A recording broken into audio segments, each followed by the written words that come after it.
first of all, thank you so much for doing More this than welcome. today, sir. My pleasure. Right, so to begin with, would you like to tell us something about your early life? Early life. Yes, sir. I grew up in Nagpur. I studied in Nagpur all the way up to my graduation and my first post-graduation. Thereafter, I went to IIT Kanpur, and then I did my PhD at Purdue in the US. That's good. I came back to IIT Bombay in 1993 as a faculty member, 20 years in IIT Bombay, and then I came to Thapar in 2014 January. Now, that's as early as I can say, because 9 years have also passed since then. Right, so how has your experience been as the director of Thapar? Great, great. I think Thapar always had been a very highly regarded institution of higher learning in the country. And when I came here in Thapar, there was a very steady platform that was existing for us to build upon and to grow. And I think in the last 9 years, that's exactly what we have done. We have grown by leaps and bounds. You can use any yardstick to measure that, be it student numbers, be it the way we do our research, be it the way our infrastructure has grown, whatever be the measure. Right. Right, so what's the best piece of advice that you have ever received? Well, the best piece of advice, as a child from my mother, and it was very simple. If you can do something good, be there to do it. Right. Otherwise, don't be at least a party to anything where you wrong somebody in any way. Right, how do you manage your time being the director and managing the entire college? I think it's only fair to say that as an individual, a director can do so much, just so much only. I think as a leader, you have to learn to delegate, and much of the activities that we do in the institution are carried out by a large number of people. So time management is actually down to managing a few people who report to you and who work with you and whom you kind of counsel on an everyday basis on how things can be a shade better than what they think how it can be handled. Yeah. And so, are you into books or movies or TV shows, anything? I used to be, I used to be a very avid movie watcher once upon a time. In my young days, I was known for watching at least 200 to 300 movies in a year. And mind you, those were days when you had to go to a cinema hall to watch a movie. It was not something that was getting done, on an OTT platform or within the confines of a home. Yeah. So do you have any recommendations, any top recommendations? Doctor Badur, starring Deepthi Naval, of course. Yes, yes. And then I have watched some good movies, of Dharmendra. I'm a Dharmendra fan. Very good. So Sholay, Chupke Chupke, these come to mind. So these would be my top 3 movies if I have to mention. Right. Right, and as a director of this college, what are your roles and responsibilities like? You see, one of the biggest roles that the director has to take care of is to improve the academic quotient of the institution. Right. So academic quotient of the institution means, better teaching, better instruction, better research, better service to society, whatever you can think of, okay? So we have to kind of constantly keep ramping up on that on these yardsticks. And I think so much of the time goes into making these happen, improving the academic quotient of the university. Right. That's nice. And I think a lot of people would like to know this. What was your college life like? Very enjoyable. I think as possibly enjoyable as today's college life is. But please try to remember this, that there was a time when people used to interact with more and more of people, okay, not confine themselves to their rooms, not confine themselves to their tablets or to their laptops or PCs. Yeah. So we had a lot of human interaction at that particular point in time. So the number of friends I had and I continue to have, it's phenomenal, you know. So very, very different, I would say, from today's college I think life. our generation does that a lot. We confine ourselves to our rooms. Exactly, tablets, phones, exactly. yes. That's exactly what I meant. So it was very unlike that when we were growing up. I think TV came in most Indian homes only after 1980. Yes. Okay, and I am a 1961 born. So you can imagine that, you know, by the time my teen years were almost over. So TV, okay, I mean, you know, it still caught our attention, but I don't think it ever became a fixation. Right. And sir, do you have any memories of your college life? Very pleasant memories. Any instance you would like to say? Oh, well, I'll tell you a naughty incident of my school days. Okay. Yeah.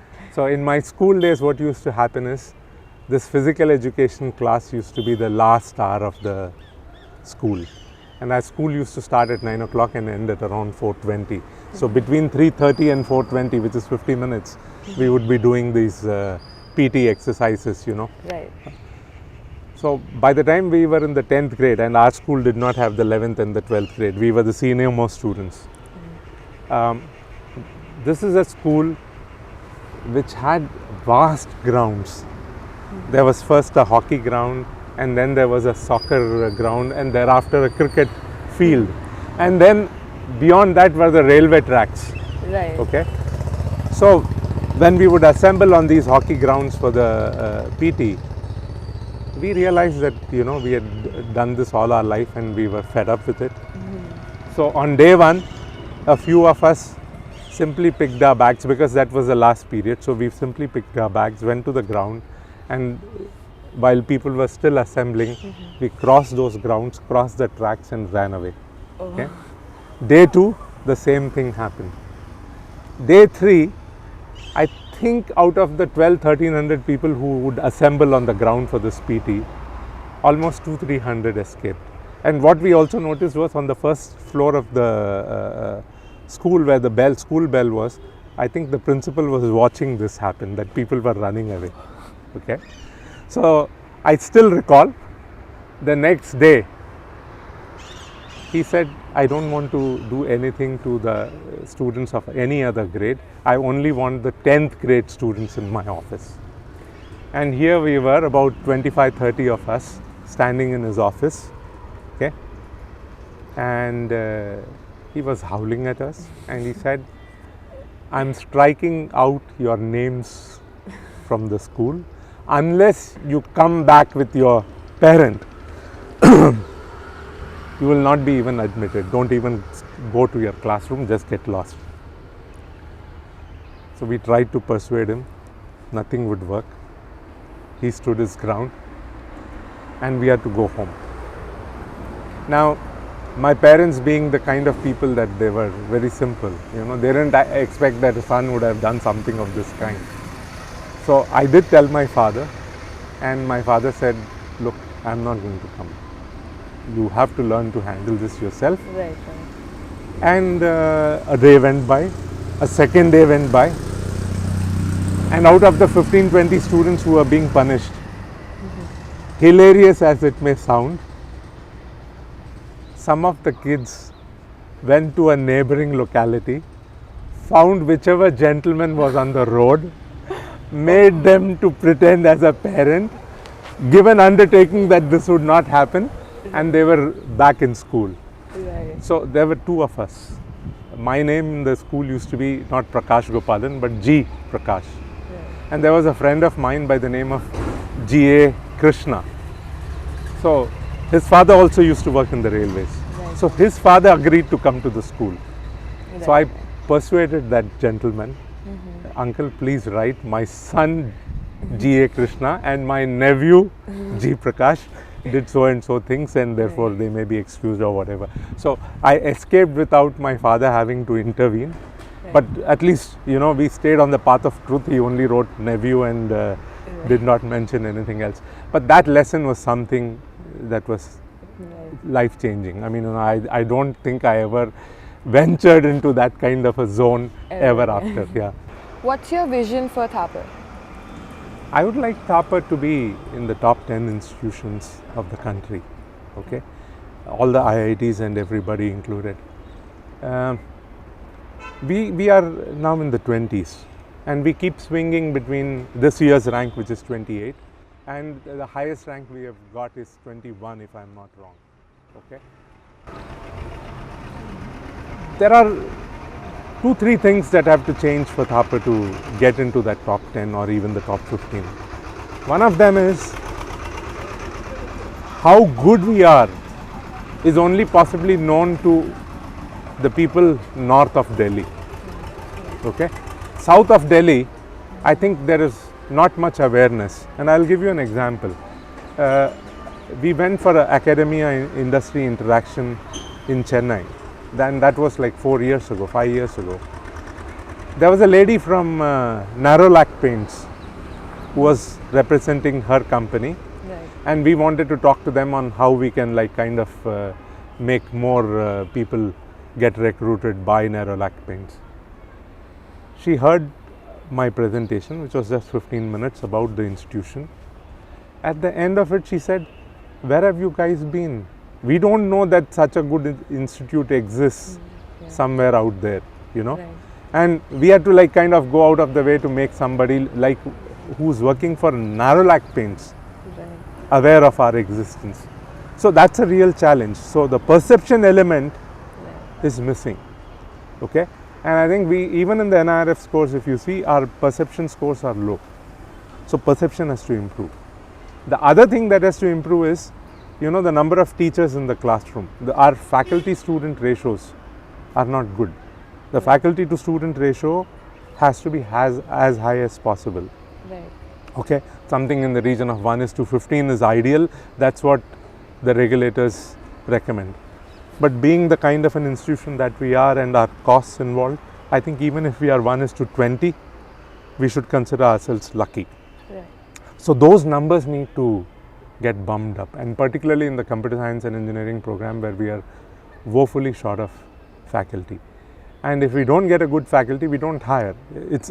That's the way we work. Okay, so that's the challenge, and I think that's what will that's the effort that my successor also in coming years will have to spend time on to bring Thapar into the top 10 top 10 universities in the country.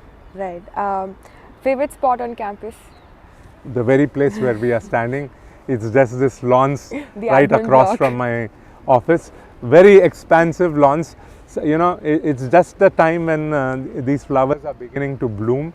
So another month or two, and you will see this whole place completely filled with roses. You know, and not just for me. And I think there are a lot of people who come and have their photographs clicked against that background. So this is a very mesmerizing place as far as I see it. Yeah. So do you see any differences between your student life back then and student life these days? You know, problems are more or less the same. Okay, let me put it this way. I can be very open, right? Yes, yes. Absolutely. There are no issues. No, okay. No.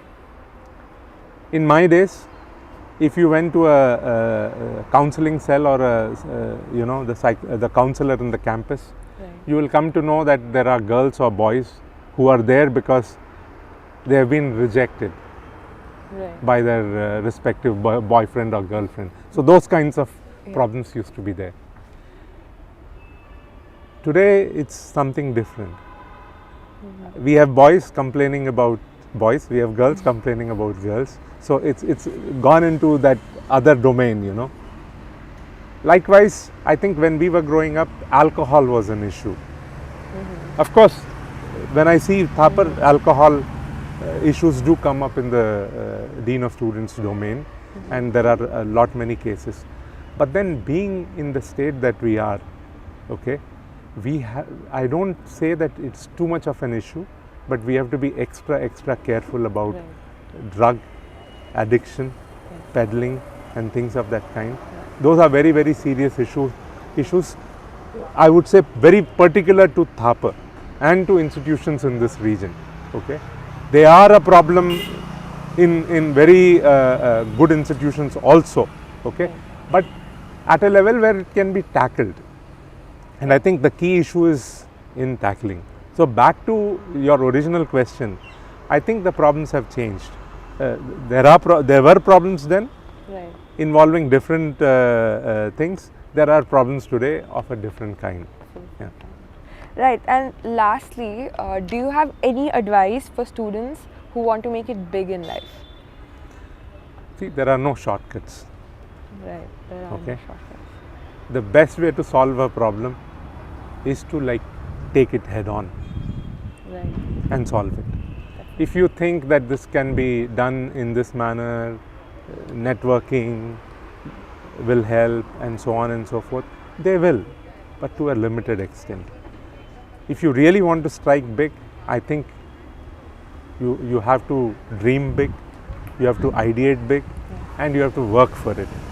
I think it's hard work and nothing else. There is no substitute for hard work. So you want to make it big in life, work hard, be sincere, be committed. Thank you so much for Thanks. being here today. Thanks a lot. was great having you. Thanks a lot for having me as a part of this podcast.